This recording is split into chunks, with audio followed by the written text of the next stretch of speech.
We're all told that setting goals is the secret to a happy, successful life. But what if that's not the whole story? What if the very act of trying to improve ourselves is, ironically, the thing that's making us miserable? Seriously, think about it. You kick off a new plan, you're fired up, you're ready to become this amazing new version of yourself. But then, a few weeks in, instead of feeling on top of the world, you just feel drained, anxious, maybe even totally burnt out. If that sounds at all familiar, well, you're definitely not alone. It turns out this is an incredibly common feeling.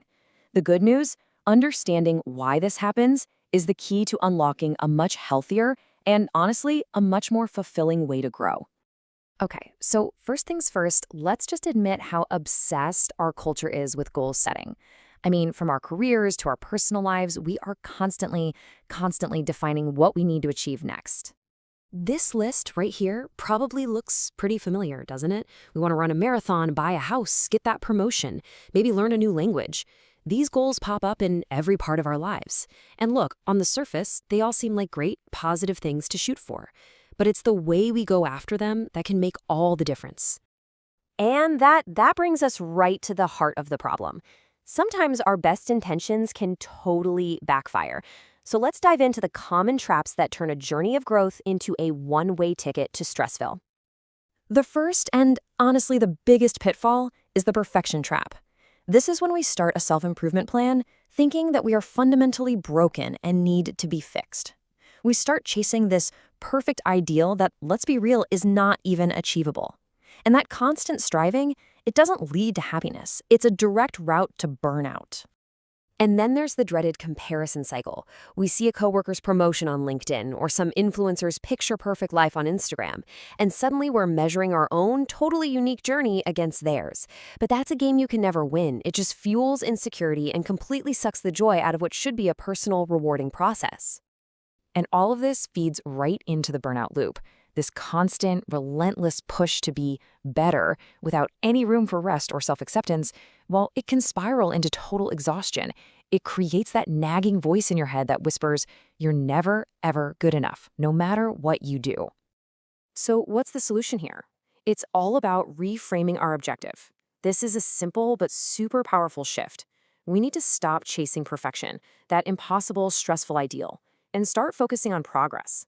Just small, realistic, manageable steps forward. That's it. But, okay, how do we know which steps to take? How do we pick goals that actually energize us instead of draining us? Well, the answer isn't in some trendy productivity hack. It's buried deep in our own psychology. To really get this, we're going to turn to some brilliant work by psychologists Richard Ryan and Edward Dacey. They developed this incredibly powerful framework called self-determination theory, and it explains what truly motivates us and leads to real, lasting well-being. So, in a nutshell, self-determination theory, or SDT for short, says that every single human being, no matter where you're from, has three fundamental psychological needs. And when these needs are met, we thrive. When they're not, our motivation and our mental health really suffer. You can think of them like psychological nutrients, like vitamins for your mind. Okay, so need number one is autonomy. This is all about feeling like you are the author of your own life. It's that feeling of having a choice, that your actions are coming from your own values and interests, not because someone else is telling you what to do. Number two is competence. This is our desire to feel effective, to feel like we can handle challenges.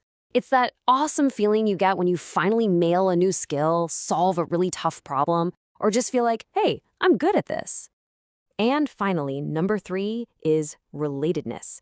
This is our deep, fundamental need to feel connected to other people, to care for others and feel cared for by them.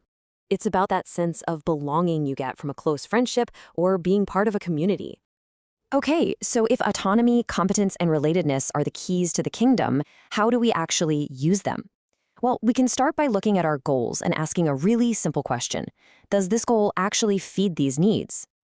This is where the theory gets super practical. See, SDT breaks goals down into two types. You've got intrinsic goals, like personal growth or building community. These are satisfying in and of themselves because they directly feed our psychological needs. Then you have extrinsic goals. These are all about the external rewards, stuff like money, fame, or looking a certain way. They don't really feed our core needs, and any satisfaction they bring is often temporary and depends on what other people think. All right, so let's go back to those common goals from the beginning and look at them through this new lens. Becoming a better parent? That's totally intrinsic. It hits relatedness and competence big time. Learning a new language? Intrinsic again, builds competence and autonomy. But what about earning a specific salary or buying a certain house? Those are often extrinsic. They're a means to an end, not satisfying on their own. Now, this doesn't mean they're bad goals, but if our life is all about chasing them, we risk starving ourselves of the psychological nutrients we actually need to feel good. So, what's the big takeaway here? It all points to a more mature way of looking at growth, one that happens pretty naturally when we start focusing on those core needs. It becomes less about fixing your flaws and more about deepening your understanding of what truly makes you tick. You know, this whole shift in perspective was captured perfectly in a discussion I came across. Someone wrote, "Ironically, I am much less argumentative. I just listen more." Think about that. It's not about winning an argument anymore. It's about valuing connection and understanding over being right. That's the need for relatedness and action. And here's another gem from that same conversation. Real growth isn't about finding the one best way to think and then just sticking to it forever. That's just the perfection trap in disguise. It's about staying curious, about being more interested in exploring new ways of thinking. And this idea lines up perfectly with the psychological definition of emotional maturity.